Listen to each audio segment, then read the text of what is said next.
I had it wrong. I thought that Christ was to be the most important thing in my life, and as long as everything, fell underneath that in a smaller priority, that was good.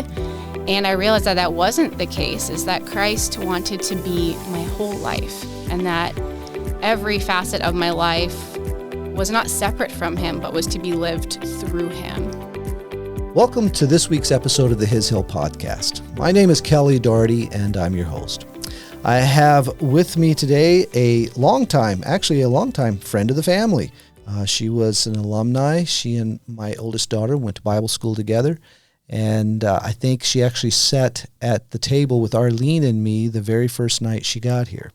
This is Melissa McCall. We were laughing because I almost introduced her as Melissa Unger, which is her maiden name, when she came to Bible school. I don't know why, because I've known her as Melissa McCall for years, and that just came back. But anyway, Melissa, welcome to the podcast. Thanks for having me, Kelly. I appreciate you giving me the time. I know as a full-time mom, it's not the easiest thing to just get away like this and spend 50 minutes just to talk with somebody. But we are kind of at the end of the day here, and Ryan, Melissa's husband, who's been on the podcast a couple times before, he also works for our family business, and he got off work, rushed over here. He's watching the boys downstairs in the gym while we have a visit. So appreciate you guys working it out. Melissa, I mentioned that we've known you for years, and we have. You and Lauren, our daughter, are good friends. She was in your wedding, and you guys still spend time with each other. And so you've always been around. You've been around our house. You've been, and then when you got married, when the years we lived in Louisiana, you married Ryan, who happened to be the youth pastor at our church. And you guys rented an apartment from my brother. So he's kind of always been around, and that's something we've always appreciated. It's been a blessing for us. Melissa, tell us a little bit about yourself. Why don't you tell the listeners about where you grew up, what kind of family you grew up in? Sure. I grew up on a farm in rural southeastern Manitoba, Canada, which is just north of North Dakota. And I grew up in a Christian family. My parents were both believers. I'm the oldest of three girls, and I just had a really sweet childhood. That's something that I've realized that I've taken for granted. I'm really, really grateful for the family that I come from and for the way I was raised. It was such a huge blessing. And for years, I just assumed everyone was raised like that. And I realize now that that's an incredible gift from the Lord, and I'm super grateful for that. Yeah, your parents are just salt of the earth. They're just great people. Arlene and I have enjoyed over the years spending time with them. And we've met your sisters, and it does seem, it's a really neat family. You guys have been through some trials together, and have supported each other in those things, and just have trusted the Lord to take you through them. Talking specifically about watching your family have to deal with a big adjustment from losing the farm. Yeah, that's kind of how we say it. Yeah, and then the whole extended family, jumping into a whole new arena together and starting a business together, and just how the Lord took care of all of you was really a neat witness. A neat thing for us to watch and observe, especially with our family kind of in the same boat, having to leave His Hill for a while and find something else to do for a living, and starting a family business. And I remember your dad and I sitting down and talking about that just as we were getting started one time. And so that was an encouragement for me. But what were some things that you see having been an advantage for you growing up on the farm? Because you said, there's just things that you took for granted. What are some things that you've seen? I think it's so grounding for a child to have two parents that love each other and love the Lord. I think it was such a safe environment to grow up in.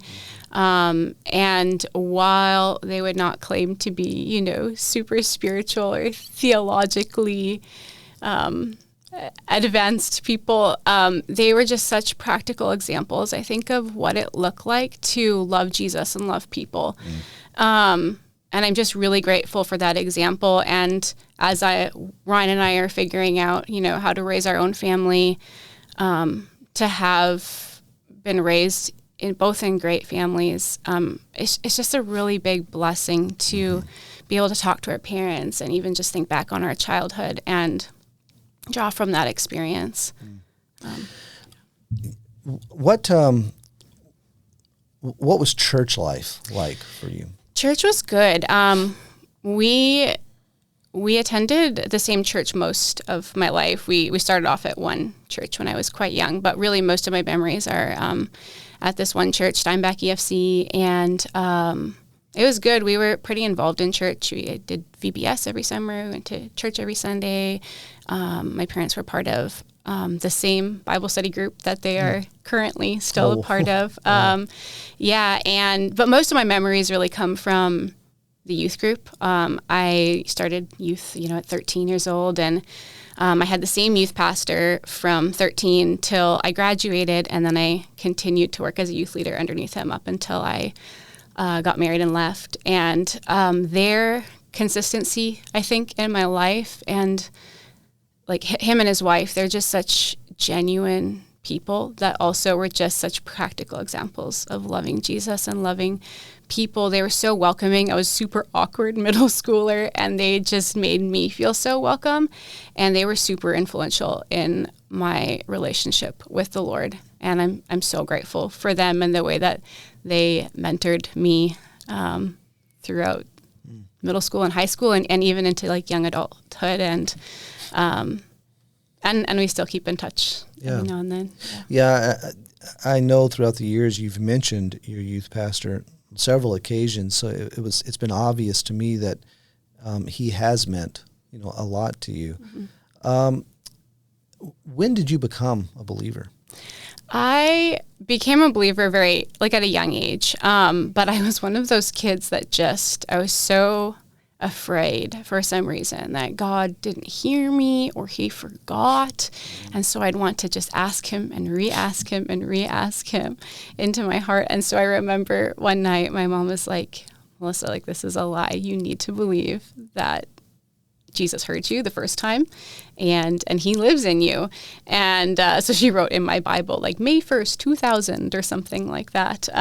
Melissa accepts Jesus into her heart. And for whatever reason, that calmed my nerves. And so, that was something I never questioned after that. It was something I was very fearful of initially, but so I was young, somewhere in that 5 to 7 range.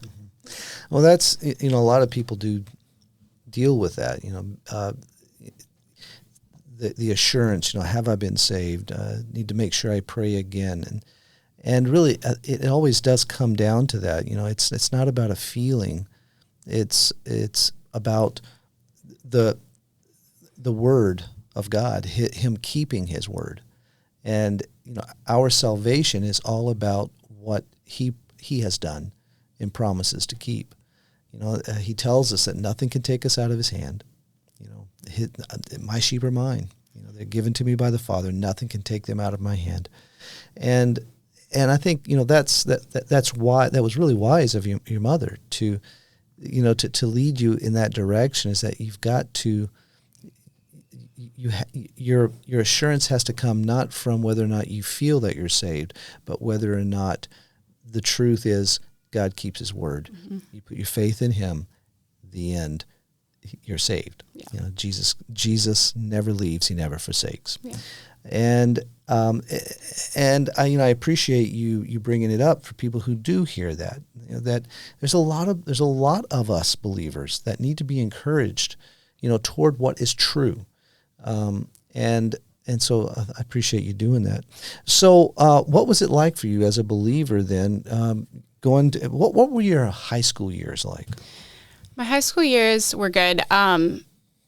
they were kind of up and down. I guess if I start from like middle school or Okay. I was even my school experience. So Ryan and I were talking about this last night, actually. I went to public school, but public school where I grew up was such a different experience, I think, than what most people think of public school. I grew up in just a very Mennonite community. And so there was just a lot of my teachers in elementary and middle school and even high school were believers. And so every day we'd start with, Sing O Canada, and then depending on the year and who the teacher was, either have a devotion or memory verse Really? and once I got into high school, then it was not necessarily in the classroom, but there were opportunities in the school to like gather for devotions and stuff in the morning. And so I went to a very small school from K through 9. What is small? Well, not my graduating class, but my class was about 30 kids. And then the way it works there is all the small towns go to high school together in the bigger town, Steinbach. And so there I went. I think our graduating class was about 500. Okay. So it was bigger. So with a school that size, there's always trouble if you want it. But because of the community that I grew up in, I had a lot of really sweet friends. And so my high school years were predominantly focused on volleyball. I played on the volleyball team. And fortunately, I had good coaches and good girls to play with for the most part. But I still really struggled with that being my life and my identity. And so I just remember going through one season and I just felt like it was just became overwhelming for me. I was like, man, life does not, this isn't working. Like, this is too much. It's too hard. I can't juggle everything. I can't juggle school and church and volleyball and home life, and it felt like too much. And I came to this conclusion that it was because my priorities were out of order, which was true. Volleyball was the most important thing to me. And then after, of course, I finished my volleyball season and graduated, then I was like, well, now what? Because I wasn't going to continue on in that. I wasn't that good.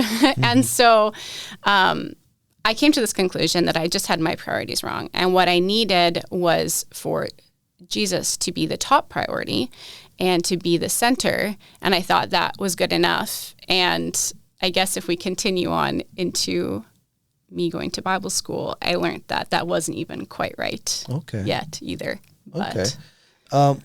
Did you come to Bible school right after high school? No, I came halfway through the year. So I graduated high school in June, worked for the summer and the fall. I needed to save up some money to do that. So I was working for my family on the farm and saved up some money. And then I came in January for that, intending to only come for one semester, but I ended up staying a little longer. Yeah, now you can't go home. No, I can't go home. What year were you a student? I was a student 2012. Okay. So January 2012 to December 2012. Okay. And now the issue with what was going on with the farm, did that start before you came? It did, yeah. As in high school, and so I was a kid, and there were certain things that I just didn't know about. But I knew growing up on a farm, things were always tight. Things were always like weather dependent on how the crops did that year. And then I knew there were, something with the American dollar. So now hog prices are down, and things had kind of been on the decline for a while. And so when I left in January, I guess, of 2012, we still were farming. We still had land. We still had hogs in our barns, and everything was still kind of trucking along, even though we were struggling. And my plan was to go to school for His Hill for a semester, come home, work for the summer, go to university in the fall, get a degree in agriculture, and then come back and take over the family farm. And because I loved farming. Yeah. I still love farming, but now I just have 11 chickens. But yeah, so that was my plan. And while I was here, I think it was February, so I'd only been here a month. My dad called me one Sunday afternoon, and he was like, we're cleaning out the barns. we're selling off most of our land, and we're hoping that we're going to be okay, basically. And that was tough, because now looking back, it doesn't feel like as big of a deal, but it was, and it was such a big deal. And that was all my hopes and dreams. I was like, I grew up on that farm. I loved that farm. I had so many memories on there, and I'd planned to continue doing that. And so I was pretty bummed, but I also was having a really great time where I was. And so it didn't really hit me until I got home at the end of the summer, that I remember walking through the barn with my cousin, and it's like everything was empty. They had an auction and like sold off the majority of their farm equipment. A lot of the extra land was sold off. Thankfully, we were able to keep our like home quarter where my grandparents lived and our barns were. But it was just, I realized, I'm like, oh, I don't have a farm to take over. Like, now what, Lord? This was my plan. Remember, I told you this was my plan.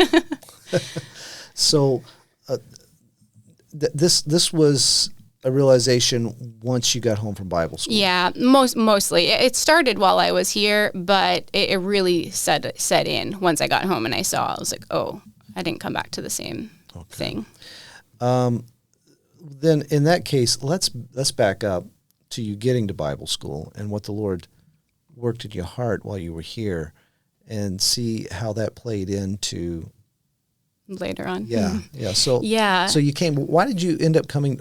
How did you end up coming to His Hill? His Hill. I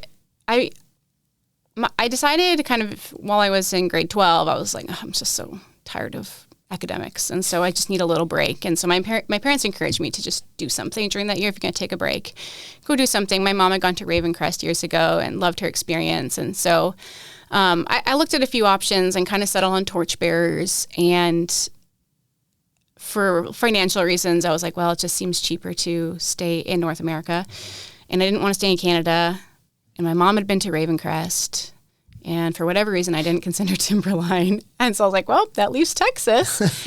And that sounded fun. And so, and after I decided that, a number of people just randomly had been like, oh, I went there, or I stopped in there to visit somebody once. And so, Torchbearers is a super common thing for people in our area to go to. And so I was certainly familiar with it, but I didn't know anyone I was really close to that had been to His Hill. So that felt like And there was nobody here at adventure. the time either that you knew, right? No, didn't know anybody.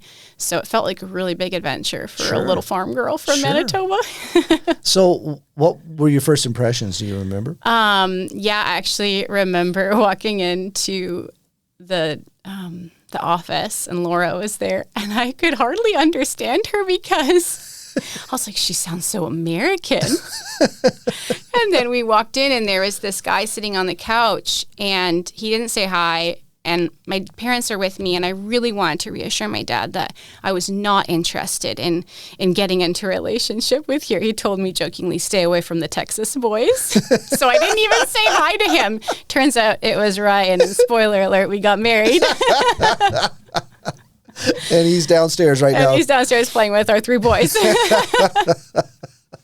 That's great. Yeah, but I just remember thinking, I am on the biggest adventure of my life. Oh, that's fun. I was very excited to be here. So what did the Lord do in your heart here? Yeah, I learned a lot. It was just such a good year. I feel like the Hill's kind of like this greenhouse where if you want to learn and grow, like the environment is perfect for it. And so I learned a lot, but what I think I learned the most, 2 things that I can think of. I remember hearing, I don't know, maybe it was even one of your classes, I don't even remember, but I just remember coming to this realization that I'm like, I had it wrong. I thought that Christ was to be the most important thing in my life, and as long as everything, fell underneath that in a smaller priority, that was good.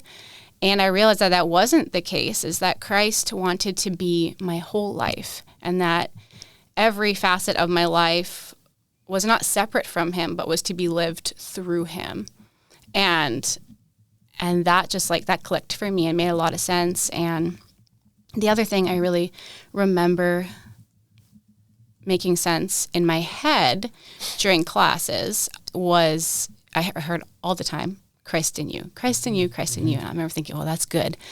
But it really just stayed in my head for a while. And Arlene, your wife, was my D group leader, and that was a wonderful experience. I loved coming down every Friday and stuffing our faces with warm cinnamon buns and just sitting there and soaking up all her wisdom. And I remember her sitting there one morning, and we were talking about the fruits of the Spirit or something like that. And she said, it's the fruits of the Spirit, not the fruits of Arlene. And for whatever reason, that just really registered in my heart, and it clicked. And I was like, it is not me trying to manufacture these things. Those things are the result of Christ living in me. And I don't need to try to be those things, but I need to let him be those things in me. And that really stuck with me. I feel like I think of that often still, and I'm so grateful I could be in her D group. I felt like the things that I learned in class were so good, and they made so much sense in my head. But then when I listened to her talk about it, it just made sense in my heart. Yeah. So, yeah, I appreciate that. I had a friend I heard say once that, the Lord would have us bear the fruit, not produce the fruit. The fruit of the Spirit is the Spirit's fruit. And that was, I thought he is very articulate, but I thought he really laid that out very, very clearly, that we bear it, we don't produce it. Yeah. And so really, as Major Thomas used to tell us, the pressure's off. We knock ourselves out trying to achieve what has already been accomplished. And, it is for us to, by faith, abide in the finished work of Christ. Colossians, Paul tells us that for in Christ all the fullness of God dwells in bodily form, and in him you've been made complete. He's the head over all rule and authority. He's the one that's in charge. He's the one that brings to us what he has accomplished, and it's for us to live in what he has done and is doing. And so the pressure is off, literally. It doesn't mean that we just sit in a chair and wait to be levitated places. Right. But we get up and we move and we become engaged in life, doing things, trusting Christ and not us, not me for him, but trusting him for him. And it's liberating, it's freeing, because this is what we were created for. We were created in his image by his life living through us. That was always God's intention, and that's what we messed up in chapter 3 of Genesis. And it's what God has restored in Christ. Again, his very life in us. And I appreciate you articulating it so well, that this is what the Lord worked in your heart and brought you into a realization of that. When you became a believer as that little girl, there was nothing more to add but everything for you to grow in, and the Lord was faithful to continue to reveal this to you. So now, how did that affect you, this realization? How did that affect you when you then returned home and your plans were obliterated? Yeah, I really fumbled for a little bit when I got home. I came home in January. So just to back up and quickly breeze through, I was going to come for one semester. I ended up staying on for summer camp. And then I didn't really want to stay for another semester in the fall as much as I enjoyed it. I wanted to go home. I missed home. I'd been gone for 8 months, and that felt so long at the time. But I really just felt like the Lord wanted me to come finish what I'd started. And my parents eventually also got on board with that as well. They were a little hesitant at first, but I remember calling them, and they're like, "Ooh, I don't know. And then the next day they called me back and they're like, no, if you think the Lord wants you to go again, then we support that. And so I came back, and then at that point in December, I actually wanted to stay. I kind of wanted to do a second year, and I just felt like the Lord at that point was telling me to go home. And so I went home, which was tough for many reasons. One, because it was January in Manitoba. It was very cold, and I'd been very warm for the last year. And two, I didn't know what I was going back to really. And so my dad had started a spray foam installation company, and so I worked for him for those 5 months, and I loved my dad, and I loved working with him. I hated spray foam installation.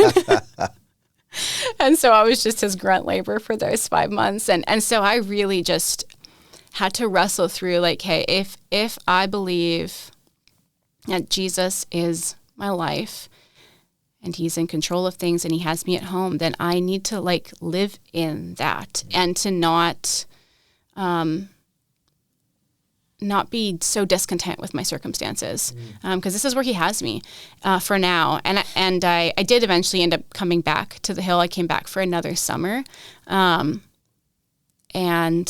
But yeah, those 5 months in between at home were tough, but they were really good to really just like wrestle with this reality of, like you say, Jesus is enough. Is he enough? And he was. Yeah. So how did your plans, how did the Lord change your plans? Yeah, so at that point, and I do remember actually, so it was the last job I was working on with my dad before I was coming back for camp, and we were working on a house somewhere, and we stopped for lunch, and we were talking, and I was like, Dad, I think that if we still had the farm, I wouldn't be going back for camp this summer, and I think the Lord has different plans for me I know he has different plans for me than what I thought. And I just became a lot more open to whatever he had. And so, but I knew that if the farm was still there, I think I would have just been so hard-headed and done my very best to keep doing what I wanted to do. And so, and he was like, yeah, I think you're probably right. And I knew he was sad to see me go back to camp because he would miss me for the summer. But, I always appreciated their support and willingness to let me go where they felt like, and trust my relationship with the Lord, that he was guiding me. So what did the Lord do? After that summer, it was another great summer. I loved camp. It was a lot of fun. And probably the biggest thing I can probably pull from that summer is at the end of the summer, Ryan and I started dating. And that was, that felt scary. I really liked him, obviously, but, on our first date, I remember talking about, like, we both talked, are you willing to move? Because if neither of us are willing to move, then there's no point in this continuing.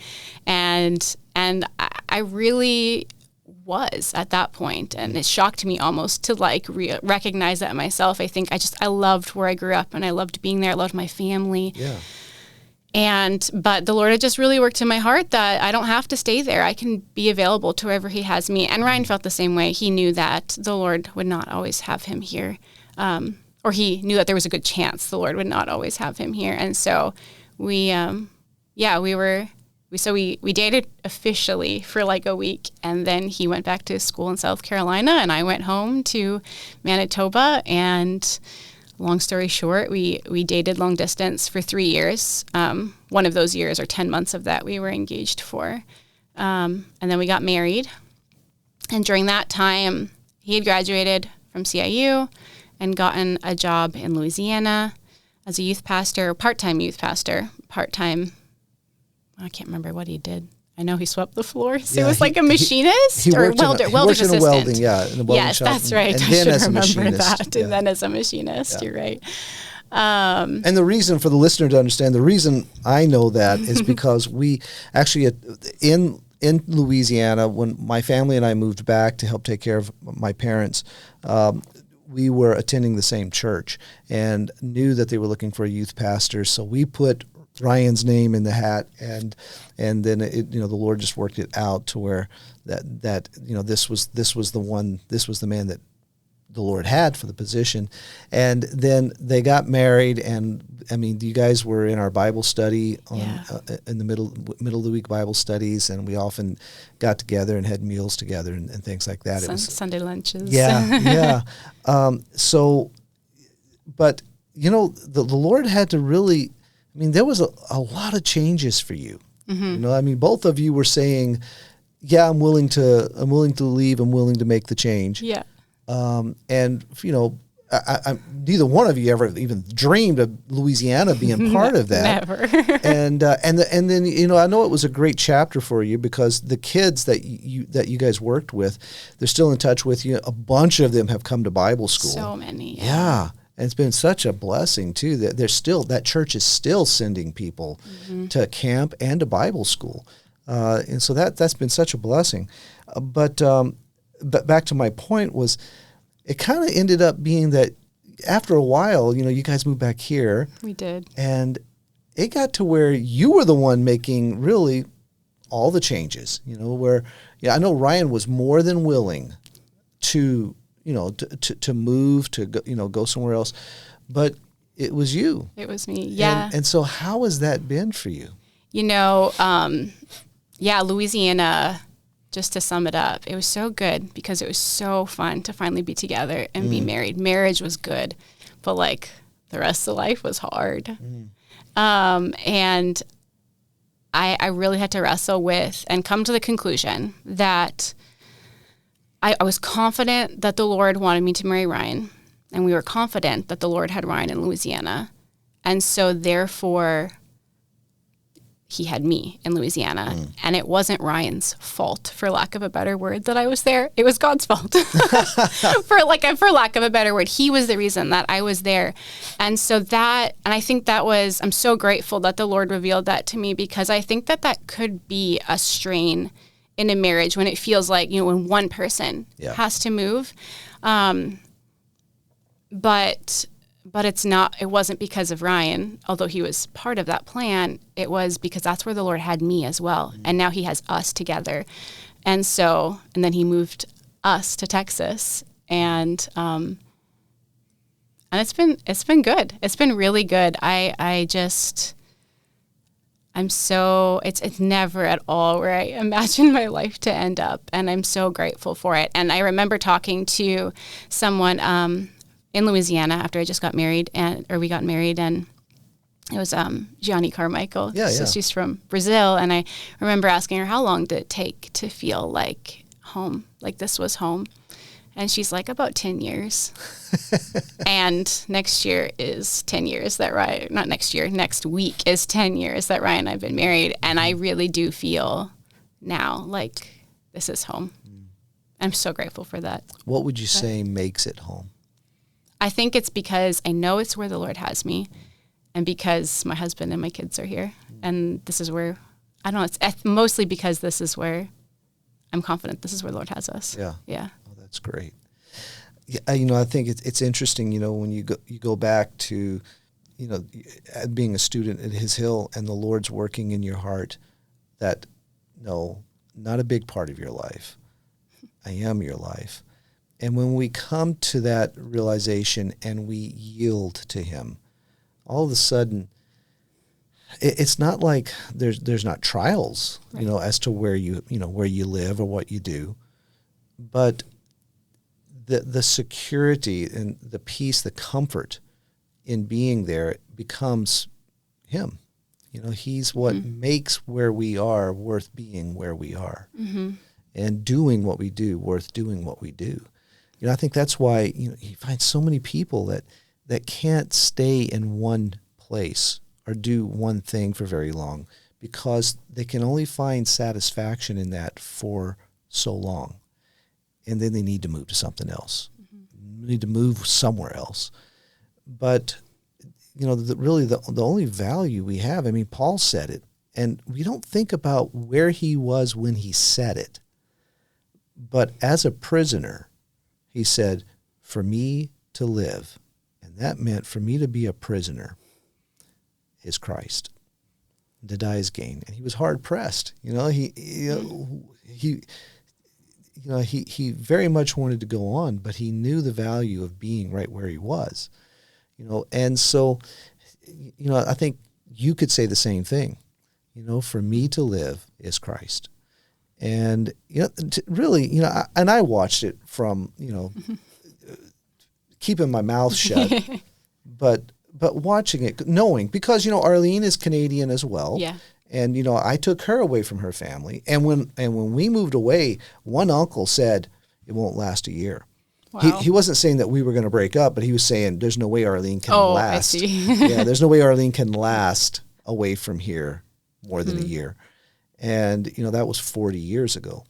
And because, the same thing that she would say, that she came to, and I remember the instance, I remember when it happened, when she came to realize Christ is my life.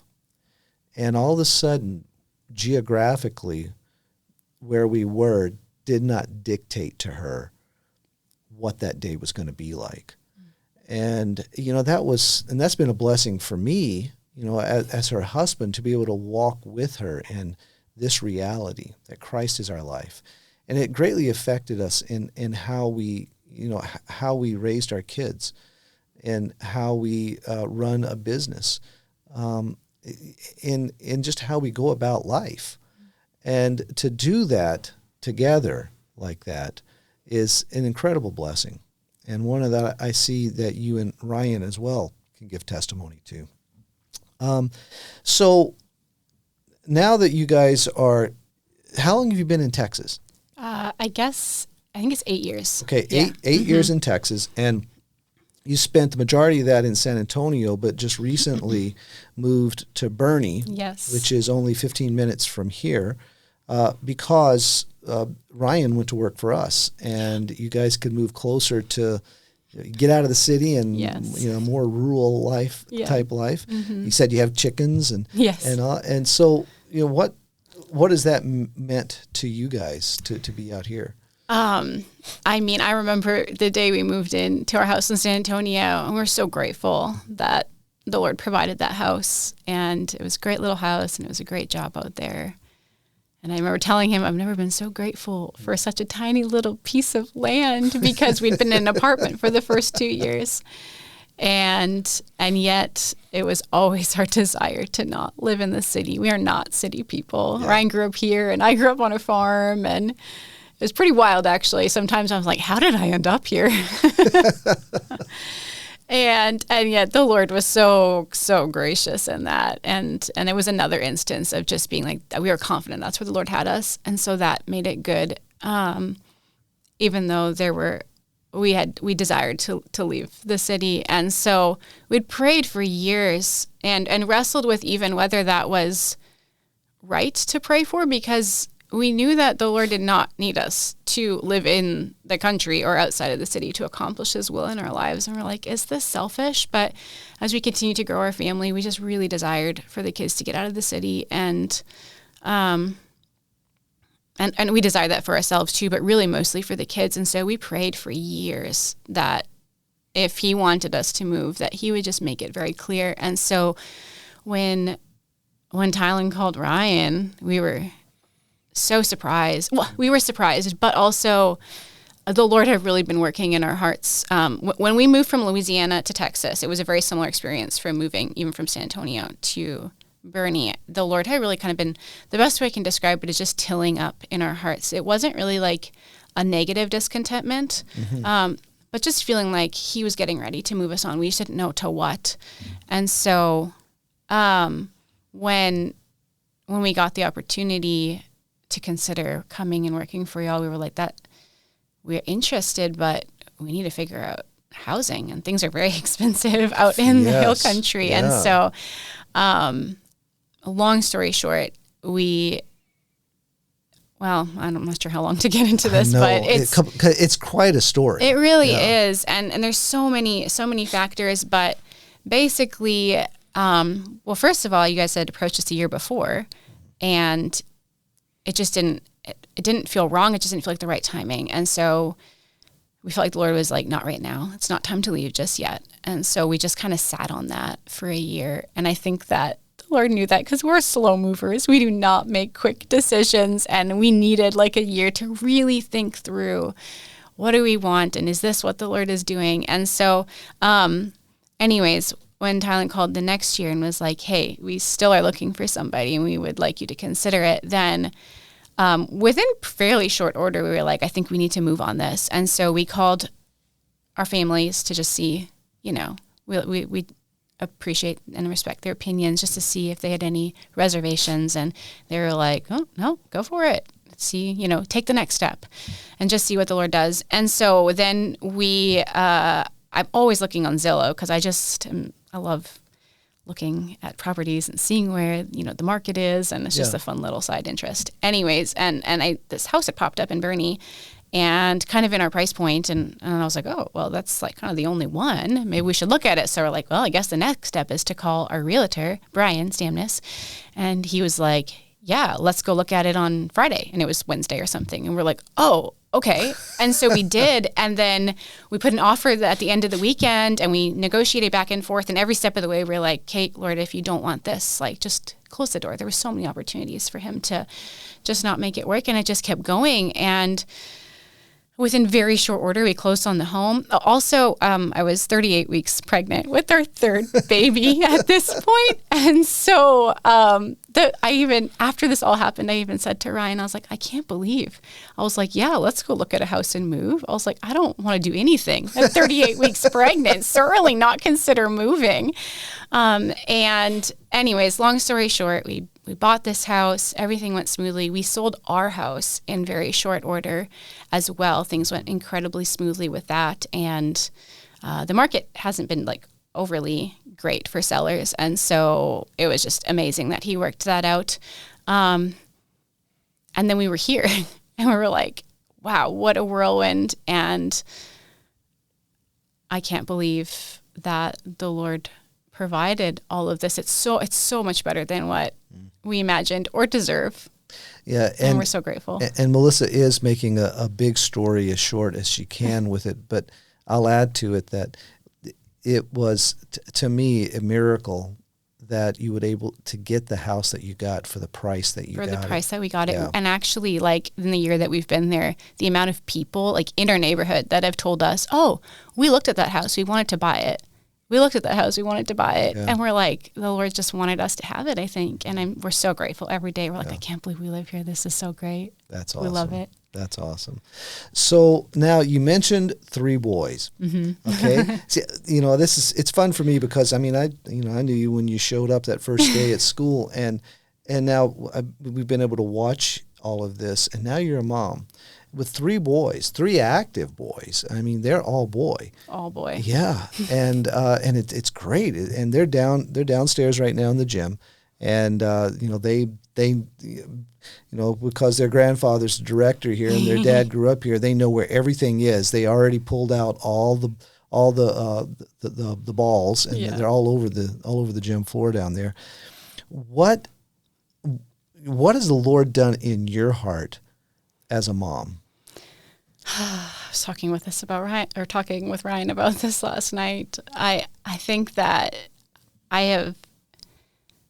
it has been the best thing and the hardest thing, I think, to do. It's been so good. There's so much joy and reward that comes with it. And there's also nothing that has quite stripped me of myself quite so much in a positive way. I don't mean that in a I've lost my identity in motherhood kind of dramatic way. I just mean that like it's in a dying to myself way. And it's been such a joy and such a challenge and such a, we just feel this immense responsibility of raising 3 boys, and we desperately hope we're not messing them up. And the Lord has just really been just reminding me that like you can't do this. You can't do it, and you need me. I need him for waking up in the middle of the night. I need him for doing the laundry. I need him for putting dinner on the table every night. And then for the bigger things of like disciplining and training them and answering their questions. Our oldest, Jack, is 6. And the questions that he has about the Lord are like, whoa, buddy, how does your brain think like that? And it's good, and it's been challenging and growing for us. And one of the things that is hard that I've realized is that I like to have control over things to an extent. Part of me is very laid back, but also I'm a firstborn daughter. And so there is an element of control that I like to have. And I've realized that two things specifically that I don't have control over, lots of things, but two things that the Lord's put his finger on is I don't have control over their hearts, and I don't have control over their health. And I, specifically with their hearts, like it's our responsibility to train them and to train their actions and to point them towards the Lord and to pray for them. Mm-hmm. But I can't control their heart. I can't change their heart. And part of me is so grateful for that because I'd probably mess that up too. And the other part of me is like, man, I just wish I could do something sometimes, and then with their health, the other thing, it's just something that's not in my control. And that's something that Ryan has been. I'm so grateful for him. And he constantly reminds me of like, he told me one night, he's like, you try so hard to control something that you have no control over. These boys belong to the Lord, and that includes their health and their days. And we haven't gone through anything super dramatic with health stuff. We've had a few small things that we've walked through, but even in the small things, I constantly have to bring it back to the Lord because he is the only one who has control over that, and I have to trust him, and he is worthy of our trust. Well, I can say that it's encouraging to hear you talk like that, because I hear what you're saying, and then I watch the boys, and they're the sweetest boys. And I said earlier, they're all boy. They are. I mean, I'm not taking any of that away from them. But in the midst of all of that, they're really sweet. They are. They're wild and sweet. They are, yeah. And, they're engaging. They're young. Jack's the oldest. He's 6.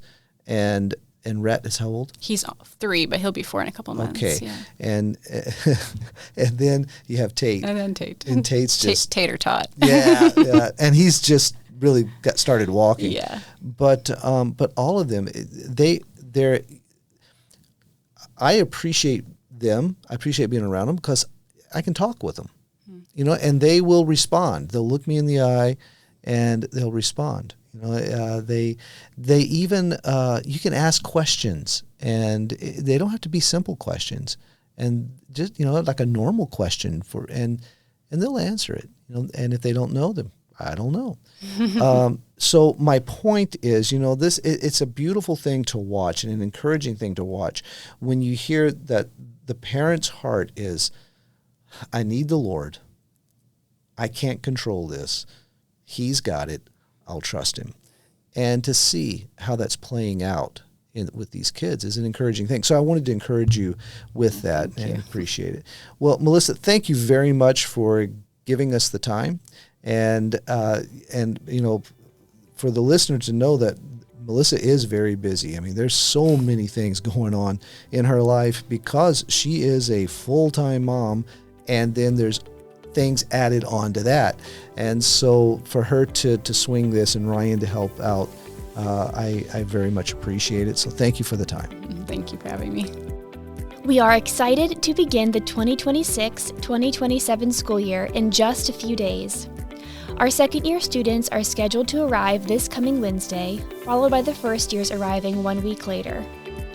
Please be praying for the incoming students that they are encouraged at heart in this time right before school starts, and that they come onto campus believing that God has brought them here with purpose and care. Once again, you've been listening to the His Hill podcast featuring our host, Kelly Doherty and Melissa McCall. Thank you so much for tuning in with us today. Remember to keep your eyes fixed on Christ. I'm Lizzie, and we'll see you next week.